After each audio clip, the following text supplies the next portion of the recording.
I've been very excited about it, and good morning everybody. Even though Siri says it's boring, I'll still say it myself. Johnny has asked me to come today to basically discuss with everybody how we can attract the younger generation into landscaping. So I'll give you a little bit of a background of how I started out myself. Basically, when I was younger, my dad wouldn't give me pocket money unless I was earning some money myself. So my dad said to me basically, Gareth, you've got to go out there and do something. So I got myself a ticket round for the local football club where I was knocking on people's doors, collecting the 20p and giving over the bingo ticket to raise funds for the local football club. On a Friday night, all my mates were playing football and I was out delivering the tickets, and I hated the job, I couldn't stand it. I gave that job up and hoping that my dad would forget what he told me. He didn't. He said basically, Gareth, what are you going to do now? I said, I don't know, Dad, there's not a lot of jobs around. He said, well, Gareth, next door wants their grass cutting. Why don't you go and give Pat next door a knock and see if she'll let you cut the grass? So I negotiate with Pat. She says, I'll give you £5 back in 1987, which seemed like a lot of money then. I was still living at home. Pat recommended me to 2 or 3 other people, and I built up a small round at school. I stopped on another year at school because I didn't know what I wanted to do career-wise.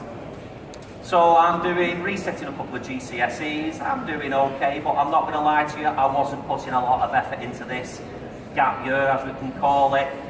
And one day, my dad came home from work and he said, Gareth, Pat's not very happy with you. So I said, why? He said, you've pulled the flowers out. And I said, have I? He said, yeah, you thought they were weeds, didn't you? And I said, I probably did, yeah. He said, well, I've got an idea.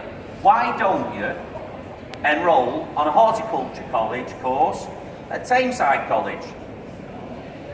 I thought, well, yeah, that could be all right. Still didn't really know what I was going to do. And he said, you could start your own business. And being young and a bit naive and, going with what my dad said, I went along with this. We were doing a dry stone wall, because my dad was a dry stone waller and still is at 74 now. And the lady said, Mrs. Cartwright she was called, Gareth, we can get you on the Enterprise Allowance Scheme, which basically gave you 40 quid a week. You didn't have to go on the YTS and things like that. And you'll get 40 quid a week help for your first year. So I thought, yeah, okay, I'll go that. It was an absolute nightmare to get on this course because you had to go into receipt of benefits and all the rest of it. Anyway, I got it, did the 12 months, and then the government taxed me on it. But I was getting some experience on the job, and I was building my business up. I was doing bits of gardens, bits of landscaping, and I was doing okay, still living home, but I was young and I was learning. A lot of my friends were on the YTS scheme, and I just thank the Lord that I wasn't on that, because back in the 80s it was just horrendous. So I'd started my business, I was just 18 years old. If we then skip forward to the millennium, and in the millennium, my daughter was born. And also in Glossop where we live in a valley. It rains a lot. It's famous for raining in Glossop, believe me. It's like a rainforest, in fact. And it rained all winter. It never stops. Every single day, battering it down rain. And when it's raining like that, people don't go in the garden. They're not interested in what's going on in the garden. It's out of sight, out of mind. We'll have a look at that. We'll tackle that in the spring. So Gareth's watching daytime TV, countdown or whatever, and my dad's, what are you going to do? Get out there. But I noticed that my dad was working every day, because even when you're a landscaper, when it's pouring down, you can be fencing, you can be dry stone walling. Obviously, if it's frosty, that's going to hold you back a bit. But there was still stuff to do. So I needed to basically push to one side the garden maintenance. A few years ago, I sold my garden maintenance round, and, it just moved on from there. So I get a couple of young lads in, and we're doing some nice little jobs and what have you, and things are going, as best as I can say, okay. These young lads I've got working for me, let's just say the hearts aren't in it. They're what I call wage collectors. So sooner or later I'm thinking, well, this has got to change. We're not really getting anywhere. And the lightning strike hit me, and he was called Adam. And Adam came and he said, can I come and work for you, Gareth? Adam was 19 years old. So we'd been on a night out, I'd met him for a drink, of course, yeah, no problem. Anyway, I didn't hold much hope out. Adam came, you show him how to do the job once, and he got it mastered. Pointing, mixing, laying paving, walling, whatever it was, he was a natural. He still works for me now, and he's 31. Next along the line, lightning strike was Nathan. Nathan was about 22. Nathan was great. He wasn't quite in the same mode as Adam, but Nathan's got a great eye for landscaping and levels and everything else. Great attribute, great to the company. Nathan is still with me now. Then came Mitchell, Nathan's best friend. And Nathan says to me, will you give me mate Mitchell, my best mate Mitchell, a chance? He's had a little bit of a fallout with his boss, and he'd love to come and work for you. He's done a bit of landscaping. Mitchell came with a big black eye and bruised knuckles where he'd been fighting with his boss. So I was a little bit reticent with Mitchell, but however I got talking to him, he told me who his boss was, and I realised what his boss was, and Mitchell still works for me now.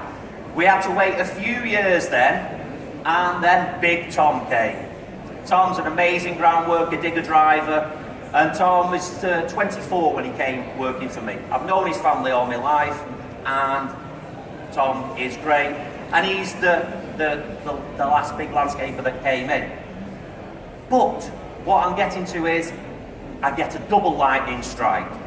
And the double lightning strike were called Tom at 17, Charlie at 17.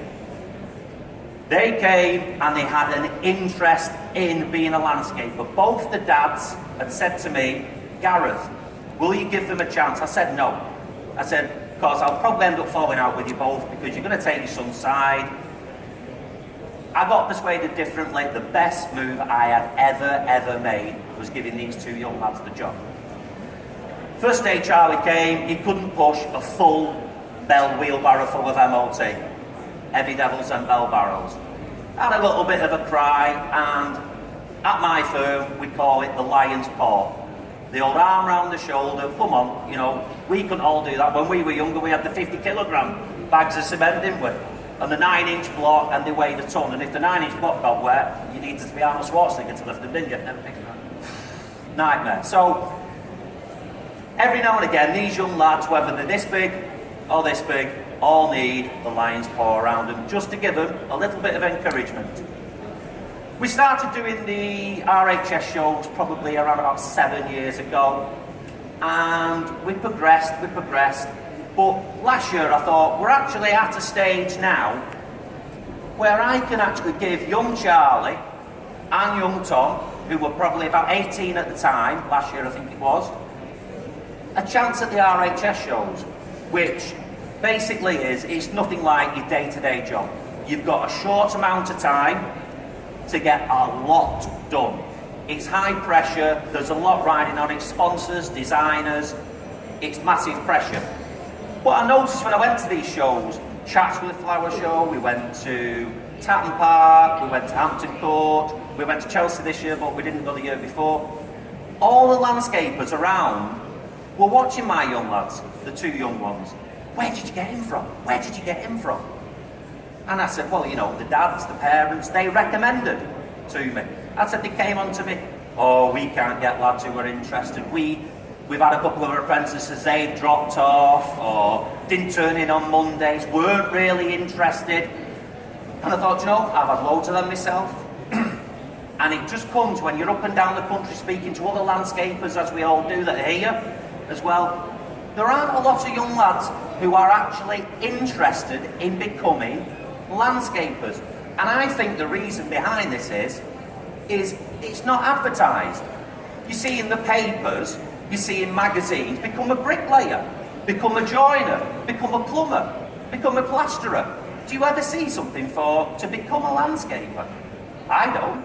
I know there are courses, you know, you went to receive, didn't you? Yeah. And what have you, but at the end of the day, it's not advertised, and it's a multi-skilled job being a landscaper, because you've got the rendering with the K-rendered walls, you've got brickwork, you've got stonework, you've got the groundwork and the woodwork with the joinery. Plants. Exactly. Dealing with consumers. Excellent. Don't go down that route, please. Flying's the worst. But, you know, it's a multi-skilled job.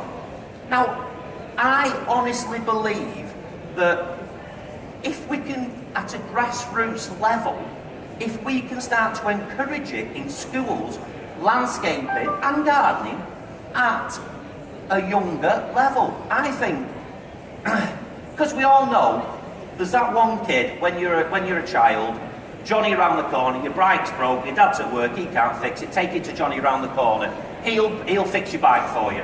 And you know that Johnny's going to be something, either a mechanic or something like that, because that's what he can turn his hand to. But I think in landscaping, there's going to be some kids at school who aren't academically, want to go to university, but want to use their hands. And I feel if we do get into schools, and we can talk, and we can produce young landscapers, and promote it as a career, because I think it doesn't get any airplay, does it? No, absolutely. I think that what you've touched on is that you say that they're not academics, but eventually they do become academics. I mean, if we could get into the schools and we could just be showing these young lads how to set the levels out, how to give the depth of the MOT, just basic stuff, just to give them an insight into what they could be doing. Because there's nothing better at the end of the day than you've created a beautiful garden and everybody's proud of it.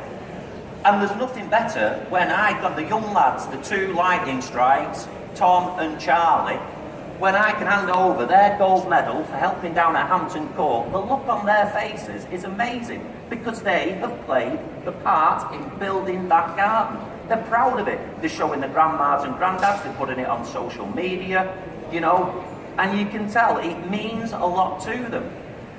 So, you know, this Generation Z now, I feel, really need to be brought forward and introduced to landscaping at the grassroots.